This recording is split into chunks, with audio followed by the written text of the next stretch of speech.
Podróż powrotna z tajskiej wyspy Koh Samui do Polski okazała się nie taka prosta. Problemem były szczególne wymagania dotyczące eksportu psa, o czym dokładnie opowiem Ci w tym odcinku. Ciekawostką tego lotniska jest to, że wszystko tutaj jest na świeżym powietrzu, nie w zamknięciu. Teraz właśnie czekamy na godzinę, kiedy będę musiała oddać Mini w tym oto transporterku. I stresuję się troszkę, ale dobrze, nie będzie w luku bagażowym, tylko będzie od razu za mną. A teraz poopowiadam Wam, jak to było z tym lotem i dlaczego lot z psem z Koh Samui, bądź ogólnie z Tajlandii, jest taki skomplikowany. Okej, zacznijmy od początku. Przygotowania do wylotu z psem rozpoczęłam już tak naprawdę 2 tygodnie temu. Przyjechałam wtedy na lotnisko, chciałam się dowiedzieć wszelkich szczegółów dotyczących podróżowania z psem. Jakie dokumenty są potrzebne, jak to wszystko będzie wyglądało, jak muszę przygotować psa do podróży, jaki kontener będzie dla niego prawidłowy itd. Więc wzięłam po prostu taki lot, który był najlepszy cenowo i najkrótszy. Po tym jak zakupiłam lot, napisałam na oficjalnego e-maila linii lotniczej Bangkok Air, żeby zarezerwować bilet dla psa. Bangkok Airlines odpisało mi po 3 dniach wiadomość, która brzmiała mniej więcej tak. Dziękujemy za wybranie linii Bangkok Airlines, natomiast przykro nam poinformować, że nie może Pani lecieć z psem, ponieważ ten typ samolotu nie akceptuje zwierząt. Słuchajcie, nawet sobie nie wyobrażacie, w jakim ja byłam stresie. Nie bez powodu przyjechałam tutaj już wcześniej, żeby dopytać się o wszelkie szczegóły, żeby dopytać się o dokumenty, jakie są potrzebne dla psa. I nie było ani słowa o tym, że są typy samolotów, które nie akceptują zwierząt. Okazało się, że wymiana mojego biletu będzie kosztowała prawie tyle, co cały bilet. I że nie można zmienić tylko tego wcześniejszego lotu, tego pierwszego lotu, a kolejne zostawić. Należy zmienić wszystkie. Zapytałam się wtedy oczywiście, w których dokładnie godzinach będę mogła lecieć ze swoim psem, więc dostałam dokładną rozpiskę. No i słuchajcie, kiedy już chciałam zmienić ten swój lot, okazało się, uwaga, że zapłacić można tylko kartą kredytową. No nie wiem jak Wy, ale ja karty kredytowej nie posiadam. I no, co za w ogóle wymóg, że nie można tego zrobić online, tylko trzeba zrobić przez telefon, dzwoniąc na infolinię linii lotniczej i płacić tylko kartą kredytową. Na szczęście mój tata ma kartę kredytową, więc udało mi się ten lot zmienić. No i tutaj pojawia się kolejna akcja, ponieważ ten bilet lotniczy otrzymałam o godzinie 18:05, a do godziny 18:00 było otwarte biuro sprzedaży biletów. W związku z czym musiałam czekać do następnego dnia rano, żeby kupić bilet dla psa. Rano zadzwoniłam o 8:00, żeby potwierdzić, że będę leciała z moim psem, a oni do mnie, że ten typ samolotu nie akceptuje psów. Powiedziałam, że chcę rozmawiać z superwajzorem, że ja tego tak nie zostawię, że dzwoniłam na infolinię, byłam osobiście, dzwoniłam kilka razy w różne miejsca i wszyscy mi powiedzieli, że nie ma problemu. Czekałam na linii i mi powiedzieli, w ramach wyjątku możemy przyjąć Pani psa. I cieszymy się, że Pani wybrała Bangkok Airlines. I sobie myślę, aha, okej, oby tym razem faktycznie zaakceptowali tego psa. Więc znowu tutaj przyjechałam, zapytałam się, czy faktycznie i powiedzieli, że tak. W międzyczasie byłam zrobić badania dla pieska. Badania dla psa można zrobić tutaj na lotnisku, ponieważ jest Quarantine Station. Więc wzięłam Mini, przyjechałam i okazało się, że wszystko jest w porządku. Musiałam odebrać dokumenty. Następnego dnia wyglądają one tak.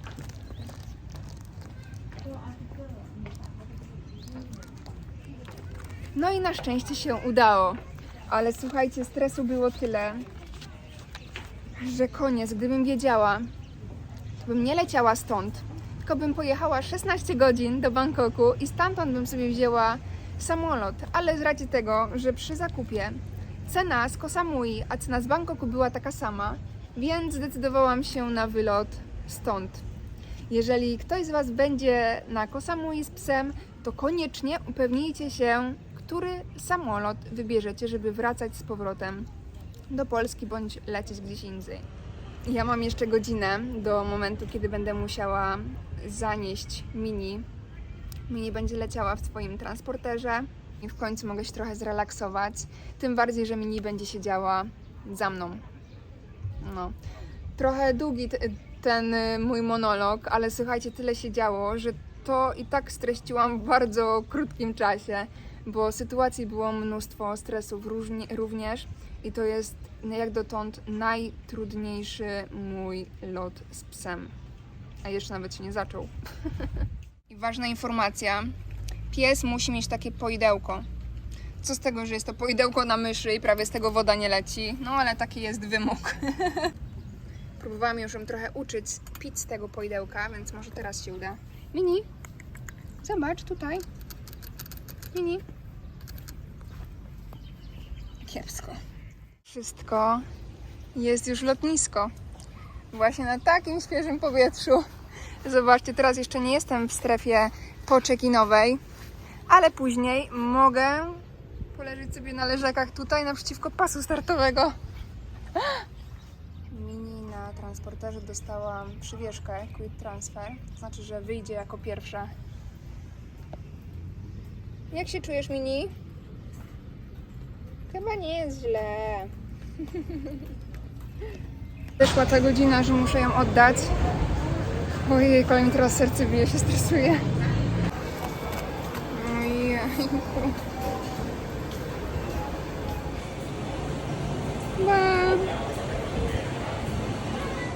O, słuchajcie, trochę się stresuję, naprawdę. Pierwszy raz taka sytuacja, że piesek jest mi zabrany, ale dobrze, nie będzie pod spodem, tylko będzie od razu za mną, więc będzie mnie czuła przez cały lot.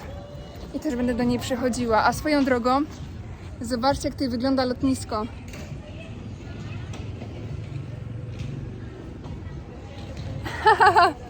No, najbardziej niesamowite lotnisko, jakie widziałam, jeżeli chodzi o architekturę. Natomiast jeżeli chodzi o obsługę tutaj, to poniżej zera, tacy niedoinformowani, że przez nich straciłam tyle pieniędzy. Tak wygląda przestrzeń po przejściu kontroli bagażu. Ale super klimat. Pierwszy raz widzę coś takiego, żeby przed poczekalnią były przekąski. Jakieś ciastka, jest darmowa kawa, jest darmowa woda.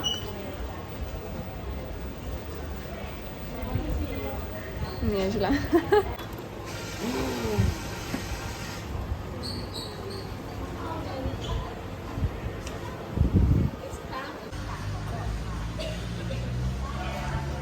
Ok, idziemy do busiku, który nas podwiezie do samolotu.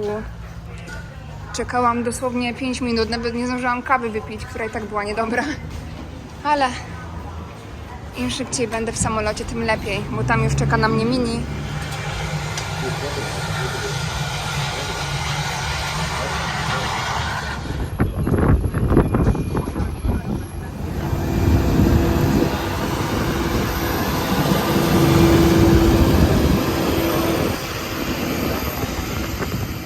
Miejsce na samym końcu, a Mini jest tutaj.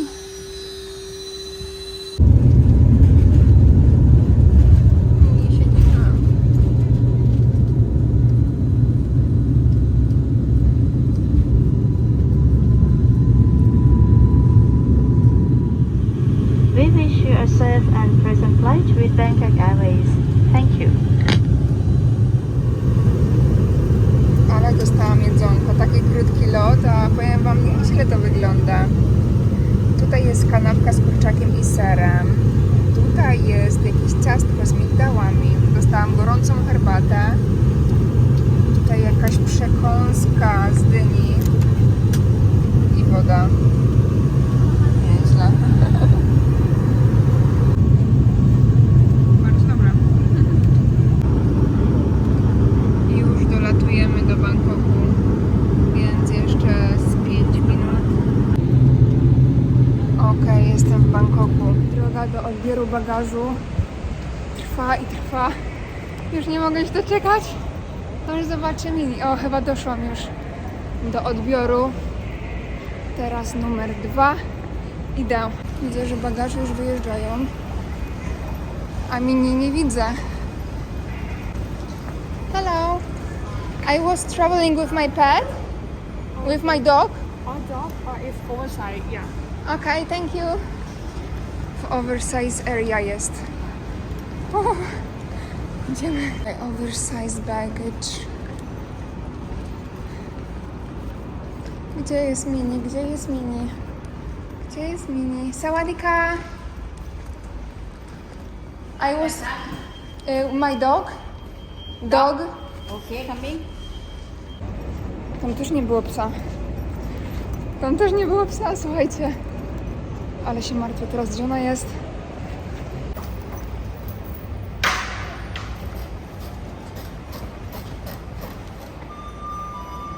Jest. Yes. Thank you. Mini. Mini. Cześć. Cześć. No cześć. Pieska mam. Teraz tylko bagaż, który jedzie tam. Tak, już za chwilkę Cię wypuszczę.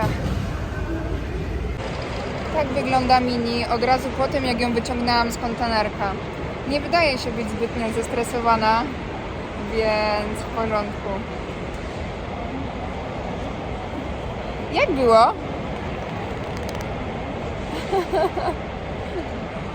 Poszło gładko. Nie? Za chwilkę drugi lot i drugi transporter. Ten zostawiam przy świetniku, bo na nic mi się już więcej nie przyda. Hop. Tutaj.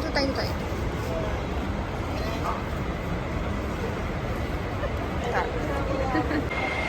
Więc teraz idziemy zaczekinować się na kolejny lot. Teraz tylko ważymy minię, ale idzie ze mną.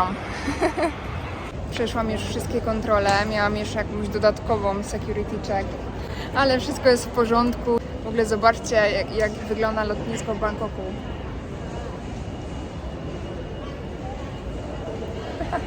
Jeszcze mam jakąś godzinkę do czasu, kiedy się otworzy gate, więc idziemy podładować telefon i może wypić jakąś kawkę. A Mini jak się ma? Mini się ma dobrze. Na dole sobie włożyłam plecak, bo naprawdę ciężki jest. A do góry szefowa. Może wyglądać, co tam się dzieje na froncie. Jesteśmy już w samolocie. Za chwilkę będziemy ruszać. Mini jest pomiędzy moimi nogami. Ale ten transport jest o tyle spoko, że ona mnie widzi też od góry. I z każdej strony ma taką siateczkę. No i oczywiście nie obyło się bez komplikacji, ponieważ mój lot jest opóźniony o godzinę, w związku z czym nie zdążę na moją przesiadkę. Więc przysługiwać mi będzie bilet zastępczy, no i odszkodowanie 600 euro. No więc słuchajcie, sytuacja wygląda następująco, że wszyscy muszą wyjść z samolotu, ponieważ samolot okazał się uszkodzony. W związku z czym wszyscy wychodzimy i mamy minimum 3-4 godziny opóźnienia. No więc wyszłam sobie z gate'u i zamówiłam sobie ostatniego tajskiego pad thai'a z krewetkami. Kapitan właśnie poinformował, że lot został odwołany. No więc tak sobie czekamy. Nie wiemy, co z nami będzie.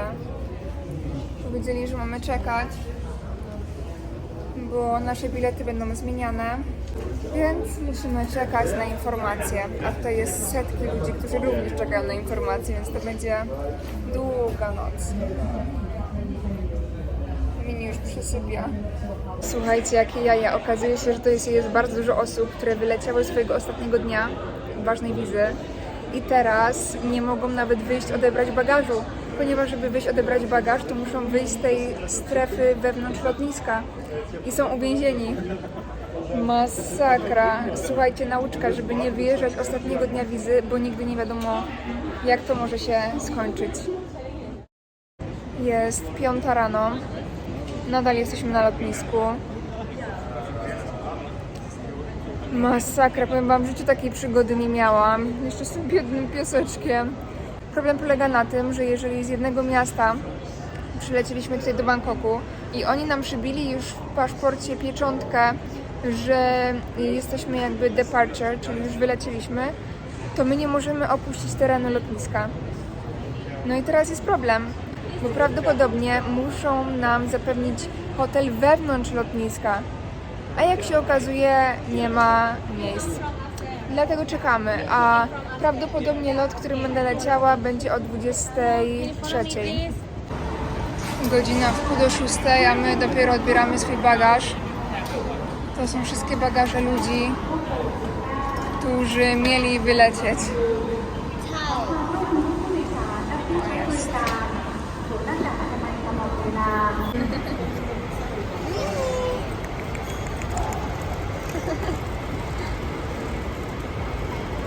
Udało się mi załatwić hotel. Jest 7 rano, a ja dopiero teraz dojechałam do hotelu. Masakra, tyle jeszcze przygód było po drodze. Okazało się, że hotel standardowy nie przyjmuje psów i tylko ja sama jechałam do innego. No ale udało się, 7 rano, idę spać. Resztę opowiem wam jutro. Witam was z kolejnego dnia. Wszystko jest w porządku, otrzymałam już nowy bilet.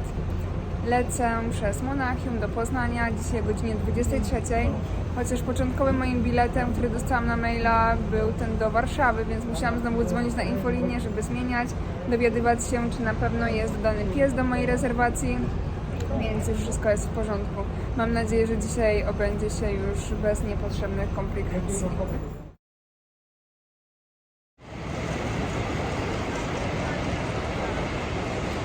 No i po raz kolejny jesteśmy na lotnisku. Idę właśnie zrobić check-in, oddać bagaż, pokazać dokumenty psa i wchodzę już do środka. Przyjechałam trochę wcześniej, a raczej sporo wcześniej, 3,5 godziny, żeby załatwić wszelkie formalności, bo problem polega na tym, że dokument eksportu psa był z Koh Samui, a żeby ten dokument był ważny, to musiałam wyjechać z Tajlandii tego samego dnia. I wczoraj mi powiedzieli, że zrobią taki wyjątek z racji właśnie tego, że ten lot był wczoraj, a został skancelowany, więc idę się wszystkiego dowiedzieć.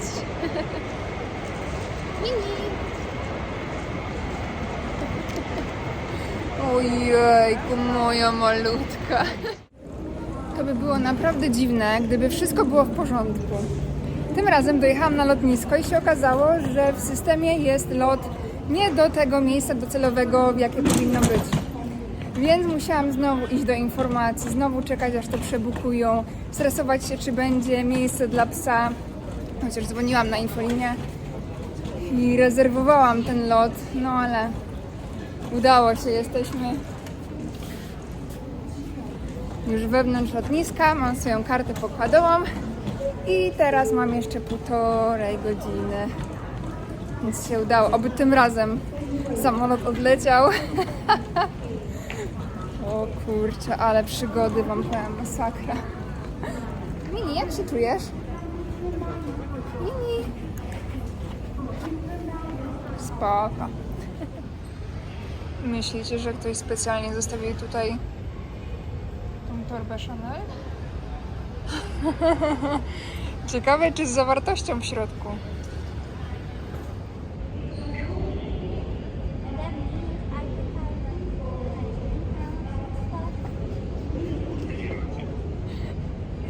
Oj, chyba ktoś będzie dobrze spał w samolocie. Taki mały tip.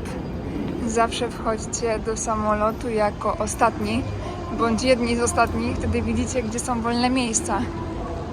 I można sobie zmienić. Mini zapakowana. Wchodzimy.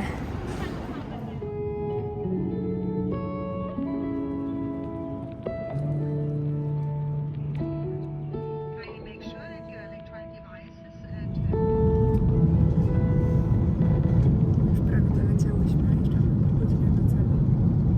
I całą drogę leżą mi na kolankach, jest taka spokojna. To po prostu pies podróżnik.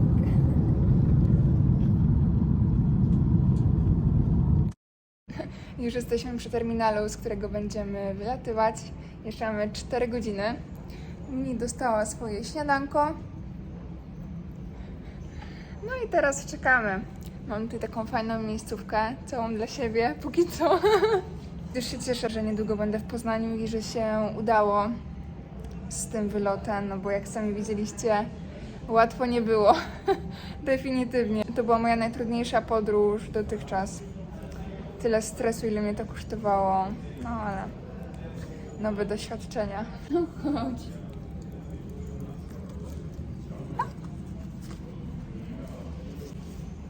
No i tak cały lot sobie siedziała na kolankach i spała, nawet trochę chrapała. Nikt się nie przyczepił, że mam ją na kolanach. W sumie nawet nie było jej widać, bo siedziała pod kocykiem, jak w sumie mogliście zobaczyć. Oj, chyba smakowało śniadanko.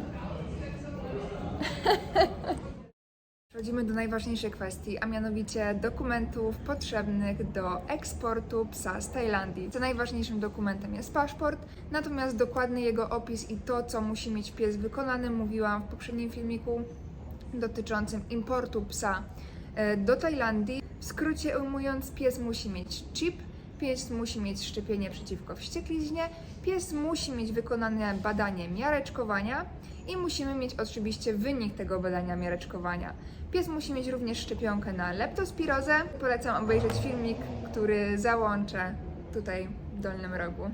Aby móc wyjechać z psem z powrotem do Polski, musimy w Tajlandii załatwić dokument, który nazywa się Export Permit oraz Pet Health Certificate.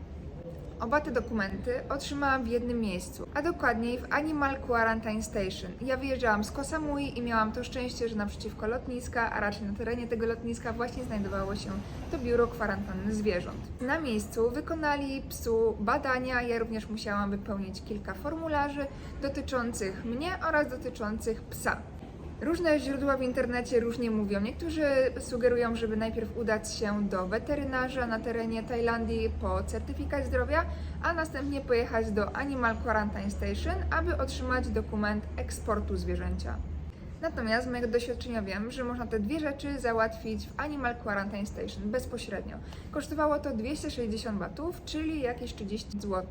Sugeruję, żeby te dokumenty załatwić na 2 dni przed wylotem. Jeżeli w miejscu, w którym będziesz w Tajlandii, nie będzie Animal Quarantine Station, to konieczne będzie wysłanie zdjęcia wszystkich stron paszportu bezpośrednio do Animal Quarantine Station w Bangkoku, żeby sprawdzić, czy na pewno wszystko się zgadza, a następnie na 1 dzień przed wylotem należy iść tam osobiście oraz zabrać pieska, żeby zrobili badanie oraz żeby móc wypełnić te formularze dotyczące eksportu zwierzęcia. Więc nie we wszystkich miastach jest Animal Quarantine Station, natomiast sprawdźcie to, ponieważ na Google Maps nie wyświetlało mi się, żeby na Koh Samui było takie miejsce. Natomiast jak już pojechałam na lotnisko i się zapytałam, to powiedzieli mi, że jest. Więc warto zapytać się o to osobiście, ponieważ w Tajlandii Google Maps czasami nie pokazuje zbyt aktualnych informacji. Chociaż jeszcze jedna informacja ważna jest taka, że w moim przypadku, jeżeli ja wylatywałam z Koh Samui, to przesiadkę mogłam mieć w Bangkoku, ale następny lot musiał być tego samego dnia. Czyli jeżeli chciałabym polecieć do Bangkoku na więcej niż 1 dzień, to ten export permit dla psa już by był nieważny, ponieważ musi to być zachowane jednego dnia, czyli data wylotu z pierwszej naszej destynacji i data wylotu z Tajlandii musi być tego samego dnia. Miejcie to na uwadze, bo mogą być z tego problemy.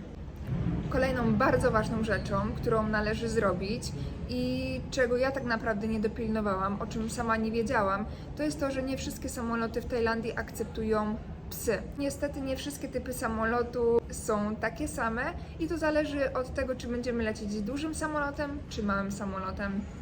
Więc przed kupnem biletu pójdźcie osobiście najlepiej do biura sprzedaży biletu i zapytajcie się, czy ten typ samolotu akceptuje zwierzęta. I również bardzo ważne jest to, żeby zapytać, czy mają miejsce na psa, ponieważ jest limit, zawsze jest limit, tylko 2 zwierząt na cały samolot. Więc zanim kupicie ten cały swój bilet do Polski, czy gdziekolwiek będziecie jechać, no to najpierw zadzwońcie do Bangkok Airlines. Po pierwsze, czy akceptują zwierzęta, po drugie, czy mają miejsce na zwierzęta w tym akurat locie, A po trzecie, zadzwońcie na infolinię już tego głównego waszego przewoźnika. Ja tym razem leciałam Austrian Airlines, więc wszystko musiałam załatwiać przez infolinię. Cena za bilet lotniczy dla psa na loty domestic, czyli takie krajowe, w Tajlandii wynosi 180 batów za każdy kilogram liczony razem z transporterem. Transporter nie może być materiałowy, musi być plastikowy i musi spełniać określone wytyczne. Przeczytajcie sobie również o tym na oficjalnej stronie Bangkok Airlines, ponieważ jest tam dużo wytycznych, które musi taki transporter spełniać. Zaczynam przyzwyczajać Mini do jej kontenerka, a robię to dając jej takie smaczki i wrzucając te smaczki do środka, dzięki czemu nie będzie się bała tego transportera. Długo czasu to nie zajęło. Pomimo, że tam nie ma już nic w środku, to sama wchodzi i już się nie boi.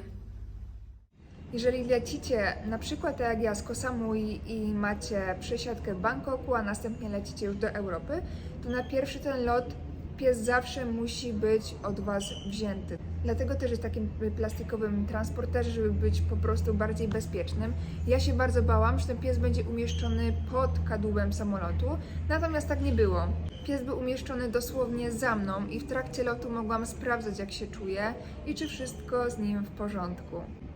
Po przylocie do Bangkoku musiałam odebrać swój bagaż oraz odebrać psa. Mój bagaż nie leciał do miejsca docelowego. Musiałam odebrać bagaż, psa, a następnie zrobić ponownie check-in. Ten plastikowy transporter był mi potrzebny tylko i wyłącznie do tego, żeby po prostu przetransportować Mini z Koh Samui do Bangkoku. Następnie zostawiłam go tam, powiedziałam, niech to Animal Quarantine Station go sobie weźmie, po prostu już go więcej nie potrzebuję. Do kabiny samolotu musi być materiałowy transporter, taki jak widzieliście w poprzednich ujęciach tego filmiku. Za bilet lotniczy dla psa w kabinie samolotu liniami Austrian Airlines zapłaciłam 110 euro bezpośrednio w check-in counter, czyli przy robieniu check-in w Bangkoku musiałam opłacić bilet dla psa. Moim problemem było to, że niestety nie zostałam poinformowana przez linie lotnicze, że są określone typy samolotów, które przewożą zwierzęta, a niektóre ich nie przewożą, więc uczcie się na moich błędach, na moim niedoinformowaniu i jeżeli Wy będziecie podróżować z psem, no to już wiecie, jak sprawdzać te informacje i od czego tak naprawdę zacząć. Mini spała 10 godzin w samolocie i teraz znowu cały czas śpi.